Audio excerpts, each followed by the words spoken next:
Hey guys, it's Mitch. How's it going? It's Jim Lee's turn to take a stab at Image X Month. Only problem is nobody remembered to tell Jim. So we're going to take a look today at Savage Dragon number 13. So just before we get into it, if you enjoy the channel, if you feel like you might want to help out a little bit, go subscribe on my Patreon. Gives you early access to everything I do. Helps the channel, helps to buy new comics. So Image X Month, we've seen a few of these now. We took a look at Youngblood number 9 by Jim Valentino. We also looked at Cyberforce number 8 by Todd McFarlane. We still have yet to do Rob Liefeld's Shadowhawk, Eric Larson's Wildcats, or Mark Silvestri's Spawn, but, we'll get to them eventually. Today, we're taking a look at Jim Lee's Savage Dragon.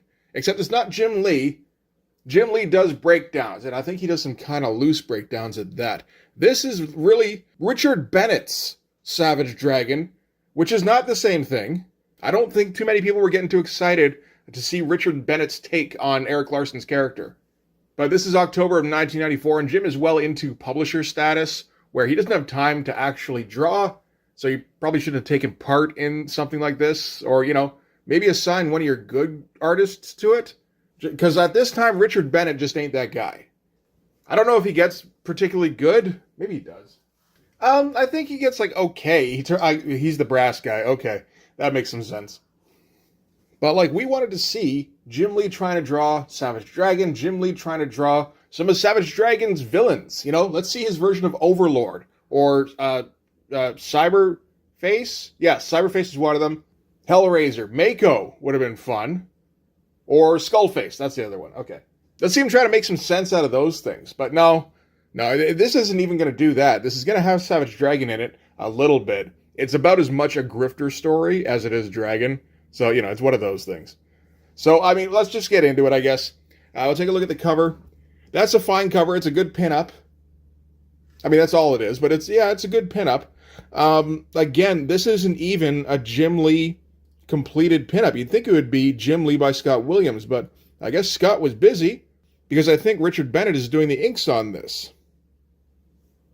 And it still doesn't have quite the finish it needs. It looks pretty good for the most part. All sorts of cool detail in here. Jim Lee can go heavy on the detail when he chooses to. He's still got that Art Adams gene in him. So it's a cool shot, kind of standard. But, you get some good perspective in with the gun and everything. It's some nice shadowing going on, the double lighting. So there's always some good stuff you can pick up from a Jim Lee drawing, or most of a Jim Lee drawing. Okay, so this thing is going to be a bit of a mess. Story by Brandon Choi. So right off the bat, we can disregard this story. It's not necessary. Pencils by Jim Lee. Pencils is, I think, generous. Unless the guys who are finishing this have never inked before in their lives. Nope, Dan Panosian knows how to ink a little bit. So does Alex Garner. Scott Williams has done it once or twice. Yeah. So I don't think these are Jim Lee's usual, pencil it in blue line, erase it all, pencil it in pencil, erase it all, pencil it and pencil again kind of pencils. Which is the most ridiculous process I've ever heard of. But I guess you can't argue with the results too much. Okay, so we're going to start out in Chicago here. We're going to start with Grifter, because, of course, right? It's a Savage Dragon story. I guess it's fair, because some Eric Larson guys show up in the Wildcats issue that he draws, and I think they kind of actually kick the crap out of the Wildcats. So, it's a bit of turnaround is fair play, but nobody wants to see Jim Lee draw Grifter in Eric Larson's comic, regardless of whether or not they actually get that. But we're starting out, Grifter is sitting with a woman here. What is it? Is there a reason he's sitting with the woman? I don't know that there is. She does pop up later in the comics, so that's something. All right, so they're just ordering dinner.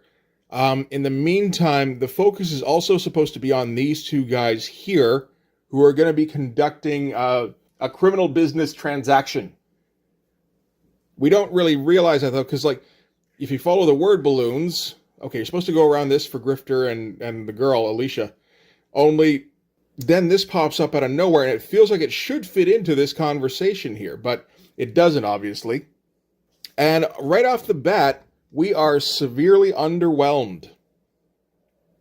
This shot is pretty bad, considering this is supposed to be Jim. The perspective is bad. This car isn't on the same plane as this van. The detail in all this stuff is pretty bad.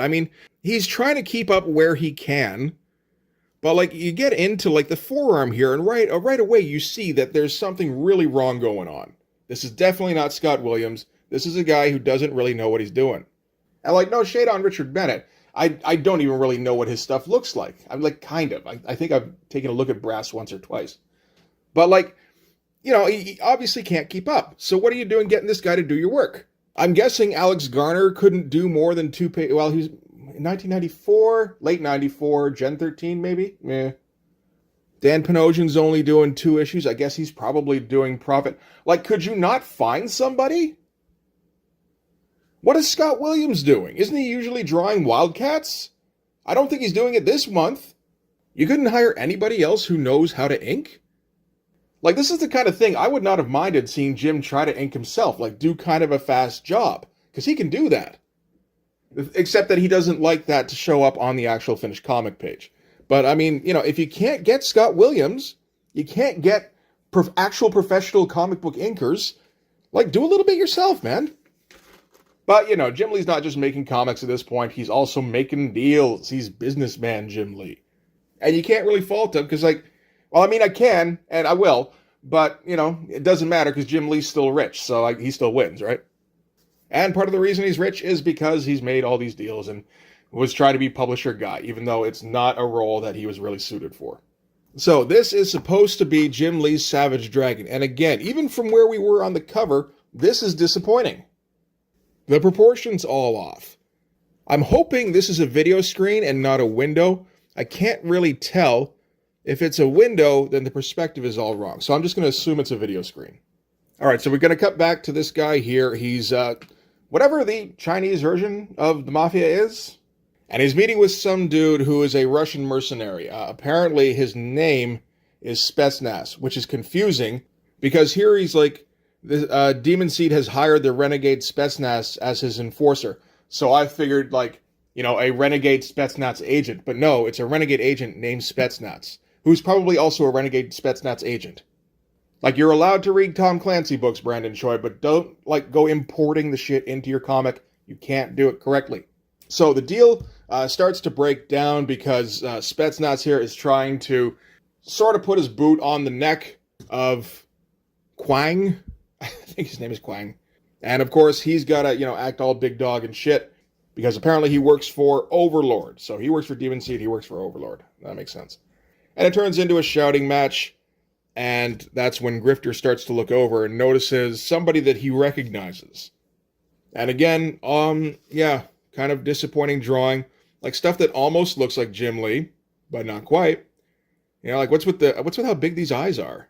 Maybe they're supposed to be magnified. Maybe Jim Lee just started having to wear glasses. That could be it.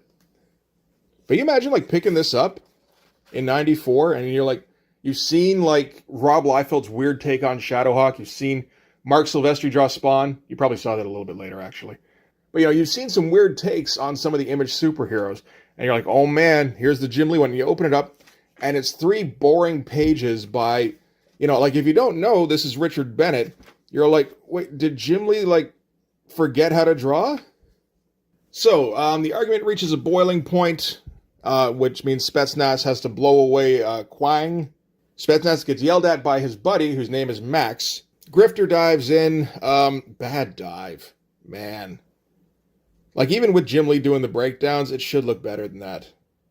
All of this stuff should look better. This is all, like, even the choices he's making for panels looks bad. But yeah, you know, shootout with too much dialogue.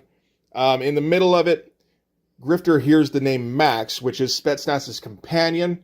And Max is Grifter's brother. We're not even going to, like, split hairs on it. So it's Max Cash and Cole Cash.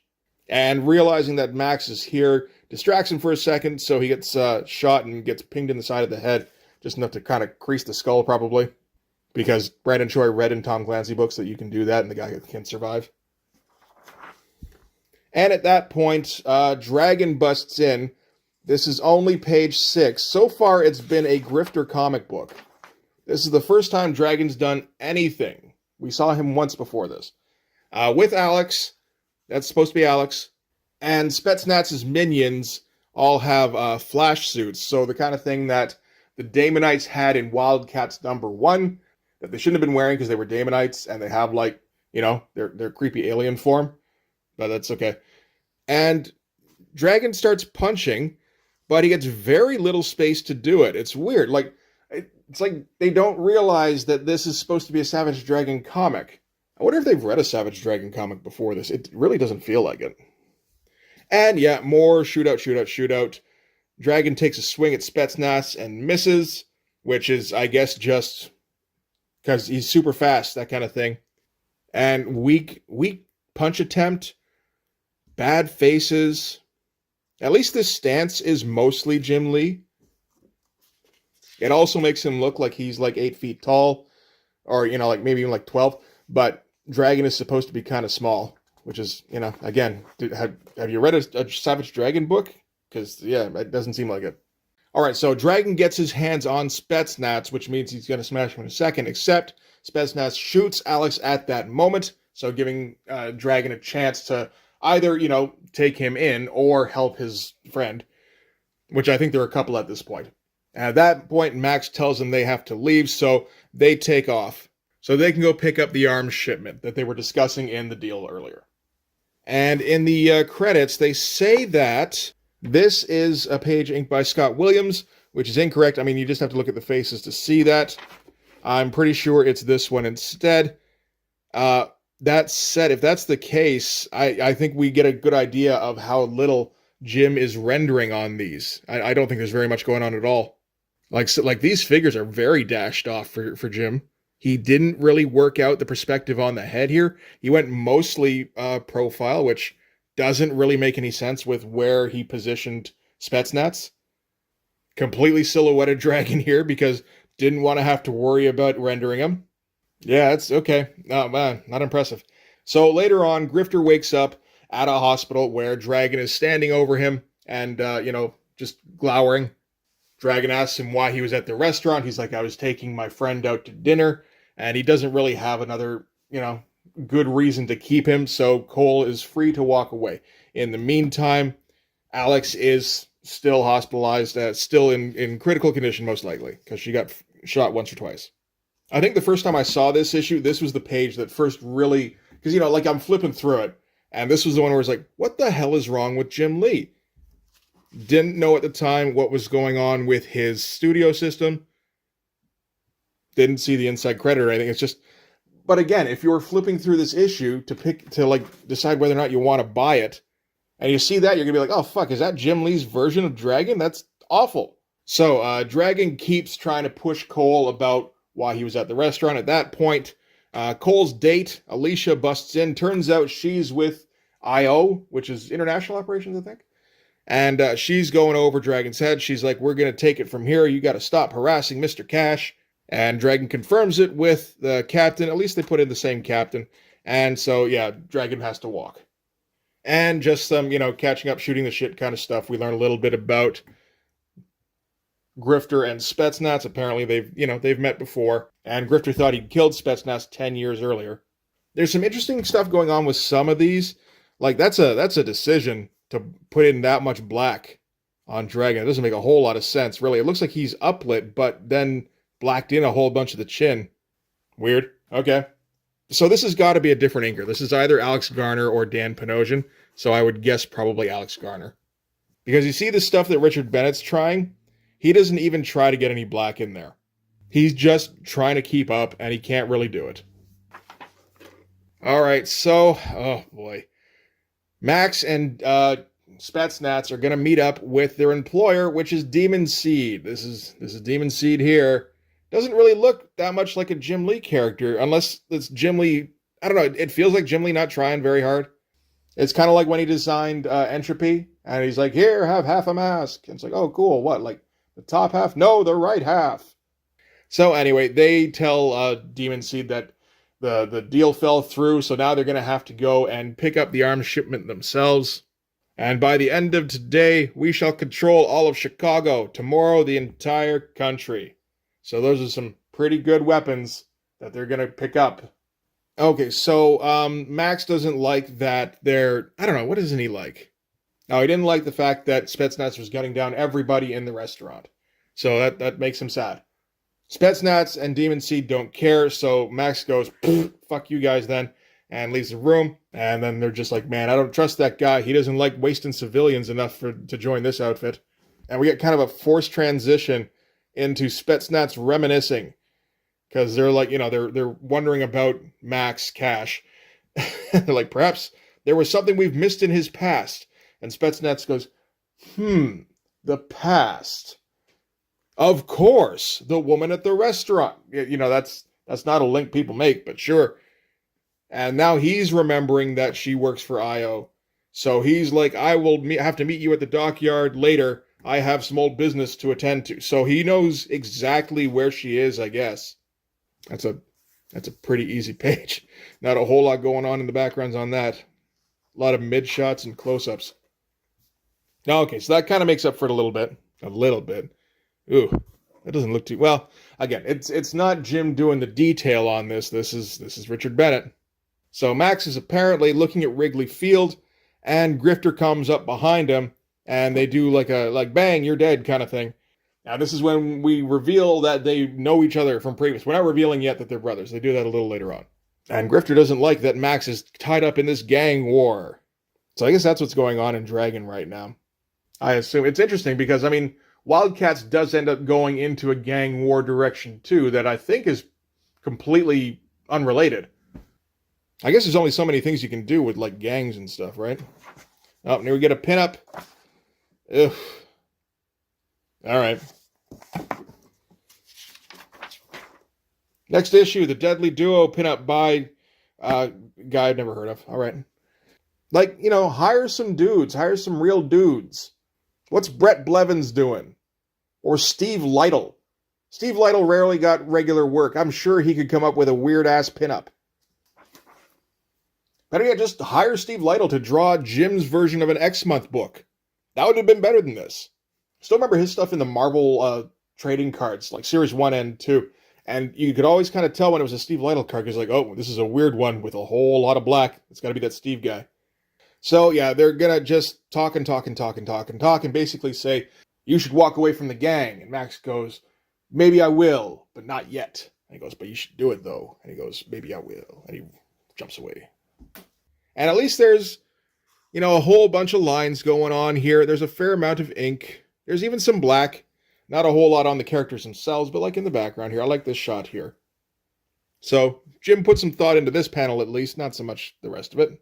So from there, we're going to cut to the Drake Hotel, where Grifter's friend Alicia, who he originally took to a nice restaurant and got her a nice meal, is doing a little bit of research. She finds out that IO has a mole in this particular criminal organization. And what do you know? It's Max Cash.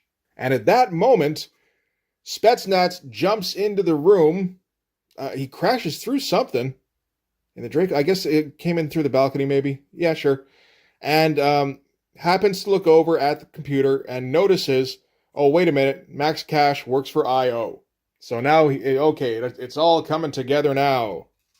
This is fine for him just kind of popping out of nowhere. I would like to see it from a bit of a different angle so that we could see him coming through a window and not just he's smashing through the panel border. All right, so he leaves a message in lipstick on the mirror saying, I've got the woman, come and pick her up. Grifter's mad, and at that point, Dragon comes in. I'm not sure why he comes in. I think it's because there was a disturbing the peace thing going on. There's so many supervillains working in Chicago, Savage Dragon investigates every disturbing the peace call. And they have to do dick measuring stuff but eventually Grifter tells Dragon, because remember this is a Dragon comic? I forgot. That this Demon Seed gang has Alicia and they're going for this orange shipment. And he has to go stop them. And so Dragon's like, we're helping. And he's like, no, I work alone. And he's like, that's stupid. We're helping anyway. There's some almost okay stuff going on here, like almost Jim Lee stuff. But it's also the most basic Jim Lee stuff. Like, here's a face, straight on, very little shadowing. Here's another one. Here's one in profile. All right, so we get down to Kwang's warehouse at Pier 3, where the Demon Seed gang is all getting together. Spetsnaz has Alicia. Max has just shown up. What the fuck is that haircut? It didn't look too bad before when Scott Williams was inking it. Oof. Okay. And Spetsnaz threatens to kill Alicia, and Max goes, no, because he has absolutely no guile. And then Spetsnaz goes and shoots him. I guess that's a plot twist, right? And so, yeah, Scott Williams inks 3 pages in this issue. We've seen 1. Can we guess what the other 2 are? My guess would be Jim wanted these pages to look as good as possible so that he could sell them for $50,000. Might have been $100,000. Who knows? Anyway, Dragon and Grifter jump in. Shooty. They shoot Spetsnaz a bunch of times. Oh, Max was fine when he got shot because he's wearing body armor. And this is a fine double-page splash. Yep, I'm sure whoever eventually got it paid out the ass for it. Okay, so Spetsnaz isn't dead yet. He was also wearing body armor and is about to shoot Grifter when Savage Dragon comes in and deflects the bullets. Because Grifter is the main character in this Savage Dragon comic. They mop up the rest of Demon Seed's henchmen, and then they see Demon Seed and Spetsnaz running to the boat with a bunch of the guns that they've been able to load up. I guess. It doesn't look like they'd be able to fit too many on here. This looks like a G.I. Joe, like, hydroplane kind of thing. And I love this goofy shot of Demon Seed kind of running away with his arms out. Just very exaggeratedly, so you know exactly what's going on. Because, you know, you see Demon Seed here flying. He probably should have been flying here because it wouldn't look nearly as goofy. Oh well, what can you do? And Demon Seed and Spetsnaz get away. And in anger, Dragon punches one of the nearby crates, which reveals a Dragunov rocket launcher. Alright. Which is a super high-powered missile launcher that Grifter's able to lock on to the skimmer, and then just, kaboom, sends a missile after it. And now we don't have to worry about Spetsnaz and Demon Seed anymore. I'm guessing Scott Williams would have made that look a lot more interesting. They got that back from Richard Bennett, and it's like, oh, we were kind of hoping you'd do something interesting with that. Well, the colorist is going to have to do something, and then the colorist just didn't. He just made it orange and brown. It's like, oh, okay, all right. So, yeah, Richard Starkings, we're just going to need you to cover that up with a sound effect. So, at the end of it here, Dragon and Grifter shake hands. Max and Cole hug, and they're all nicey nice now. And Grifter is going to try and take Alicia out again. And that's it.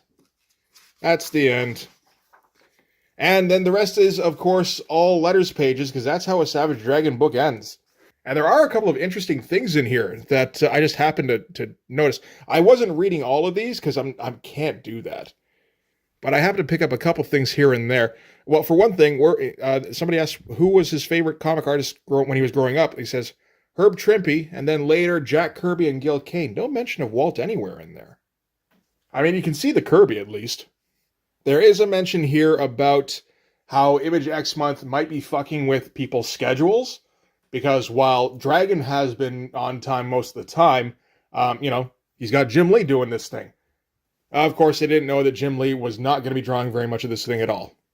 Also, this guy floats the idea of a Dragon Venom fight, like crossover, and Eric Larson says, regarding Venom, no thanks, as far as I'm concerned, he's one of Marvel's least interesting characters. Which I don't understand. I think he's one of the more interesting Spider-Man villains, particularly in 1994. Well, maybe not 1994. In like 91, 92, where he was still kind of mysterious. And, he's a guy who has a personal vendetta against Peter Parker, and Spider-Man's spider sense doesn't work against him, and he has similar powers, only he's, stronger and essentially better in every way. Like, that's kind of an ideal nemesis. Okay, this one here is complaining a little bit about the new glossy paper. He liked the regular, I guess it'd be a little closer to cardstock that was used in the miniseries. And Eric Larson here says the old paper tended to make the artwork print muddier, so not as clear. And when he reprinted the miniseries in the trade paperback, he switched to the slick paper and preferred that look, and then just went with that going forward. Although he says that you can always look for the newsstand versions of these comics if you want it printed on the cheaper paper. So they were still doing that. And another interesting thing here, whereas they say, okay, last but by no means least, when Rob was working on X-Force, did you help him out by inking some pages for him? I've always wanted to know that, pages 2 to 4 primarily. And Eric Larson says, I inked 3 pages in X-Force number 2 and 2 pages in X-Force number 3. So I guess that's pages 2 through 4 in X-Force number 2. He says he also did a page in Youngblood number 1. So now I want to see that. So I guess that would have been the Deadpool fight, eh? Like these ones?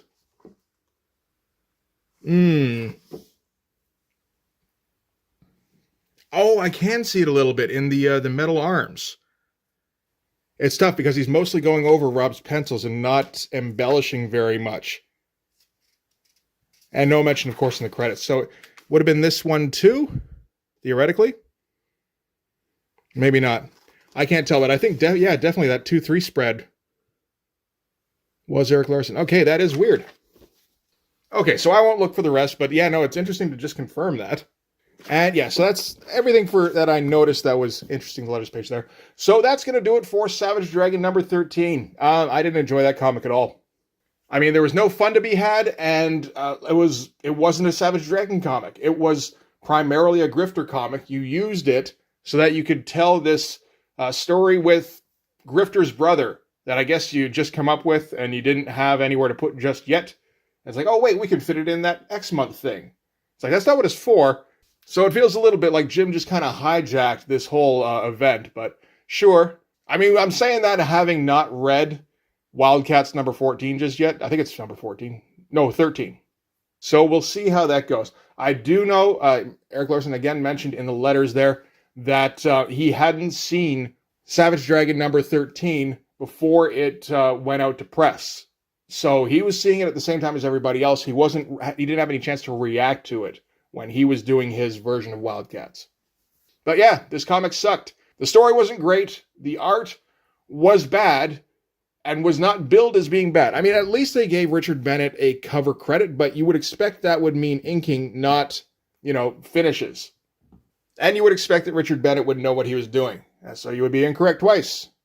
I should look at Brass someday just to kind of give Richard Bennett a bit of a chance to redeem himself. I still don't think that looks good in a lot of places, but it's one of those things where he's putting a lot of ink down on paper, and it's like, well, you got to admire the effort anyway. But yeah, this one here, not impressive. Don't particularly appreciate the fact that Jim Lee just, didn't bother using Savage Dragon at all. He's more like a tertiary character. And didn't appreciate that he didn't draw it either. I guess there is the fact Todd McFarlane did this with Cyberforce too, where he got all his buddies to do finishes. But, it doesn't make it any better. Anyway, I'm looking forward to the last couple we're doing. I know Rob Liefeld, he doesn't get anybody to finish for him, and he does some weird shit with Shadowhawk. That'll probably be the next one we look at. But that's going to do it for this one. Thanks very much for watching. If you like this video, please hit like, hit subscribe, hit the notifications so you know when the next one's coming out. Go over and subscribe on my Patreon. It gives you early access to everything I do, from the Blood Force stuff to the YouTube videos before they get uploaded to YouTube, as well as some Patreon exclusive content. You can also follow me on Instagram and DM me there for commissions, and you can join the Blood Force Discord server. So yeah, that's going to do it. Thanks again for watching. I'll see you guys in the next one. Bye-bye.